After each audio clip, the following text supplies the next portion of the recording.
Turning 70 is more than just a number.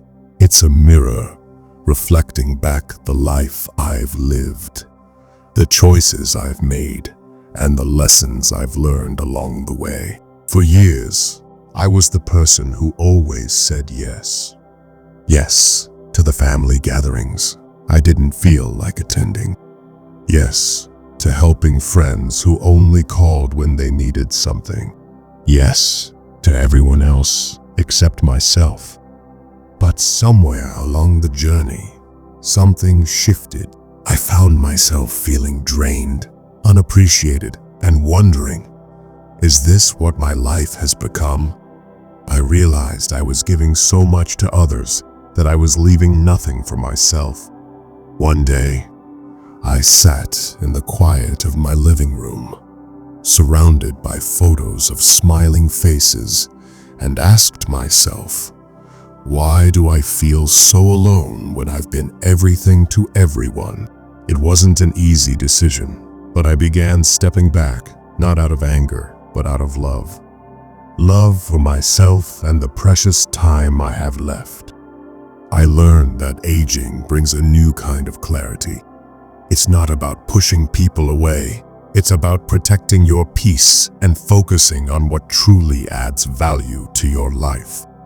In this video, I'll share the lessons I've learned about choosing quality over quantity in relationships, finding joy in solitude, and embracing a life that feels lighter, freer, and more intentional.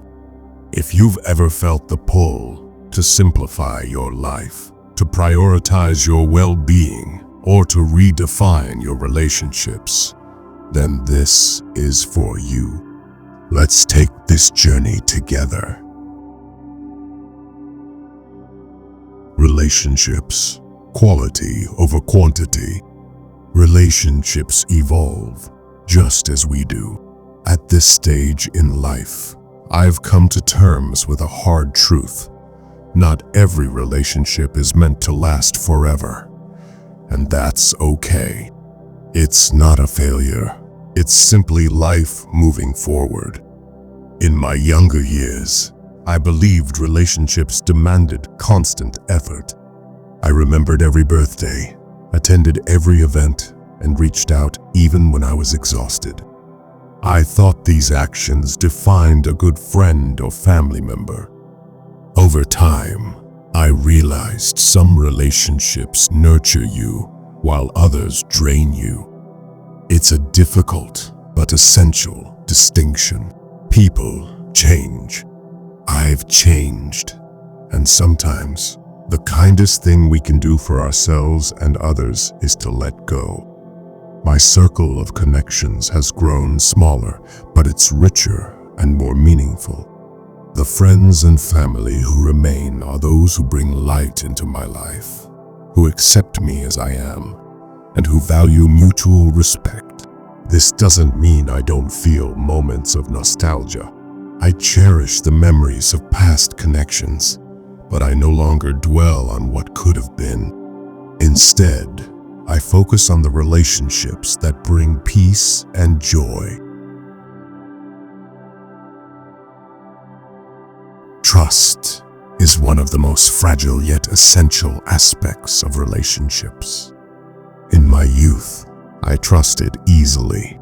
I believed in the goodness of people and opened my heart freely. While this openness led to many beautiful experiences, it also brought its share of pain. I've been let down by people I never imagined would hurt me. These moments left scars, but they also taught me valuable lessons about discernment. Now, I approach trust differently. It's not about building walls, but setting healthy boundaries. Trust is earned over time through consistency, kindness, and respect. Perhaps the most profound lesson has been learning to trust myself. When something feels off, I listen. Protecting my peace often means making hard decisions, like walking away from relationships that no longer serve me. While trust remains fragile, it's not impossible to rebuild. Small acts of kindness, like a neighbor checking in or a stranger offering help, remind me that trust, though delicate, is still worth nurturing. The world has changed. Life today feels faster, louder, and more disconnected. Technology has made communication easier, but it often replaces genuine connection with fleeting interactions. I remember a time when neighbors weren't just people who lived nearby, they were friends. Families gathered not out of obligation, but because they wanted to. Conversations were deep and heartfelt, not rushed or overshadowed by notifications. Now, relationships often feel strained, limited by physical distance or the demands of modern life.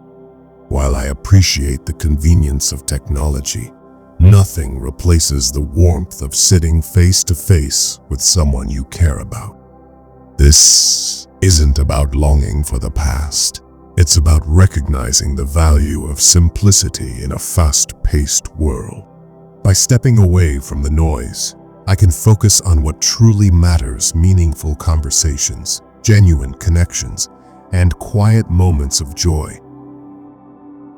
Solitude, a source of strength. One of the greatest revelations of my life is understanding the difference between loneliness and solitude. Loneliness is an ache for connection. Solitude is a choice to find peace and clarity within oneself. In solitude, I've discovered a profound sense of freedom. Quiet moments, like watching a sunset or reflecting on cherished memories, have become sources of immense gratitude. Far from isolating me, solitude has deepened my appreciation for the relationships that matter. It's taught me to value quality over quantity and to prioritize meaningful interactions over obligatory ones. Solitude is not something to fear, but something to embrace. It's a gift that allows us to reconnect with ourselves and rediscover what truly brings us joy. Avoiding people to protect my peace. Avoiding people may sound harsh, but it's a form of self-care. Over the years, I've learned that not every connection is worth maintaining, and not every social obligation deserves my energy. For much of my life, I believed in always being available, but that mindset often left me drained, with little left for myself. Now, I focus on a smaller, deeper circle of relationships, connections that uplift rather than deplete me. Choosing solitude over toxic relationships or meaningless interactions isn't selfish, it's liberating. By prioritizing my well-being, I found a sense of freedom and happiness I never thought possible. A shared experience. If you've felt this way, you're not alone. Many of us reach a point where we prioritize quality over quantity in our relationships. We stop trying to be everything for everyone and focus instead on what truly matters. This shift is not a sign of giving up, but of growing.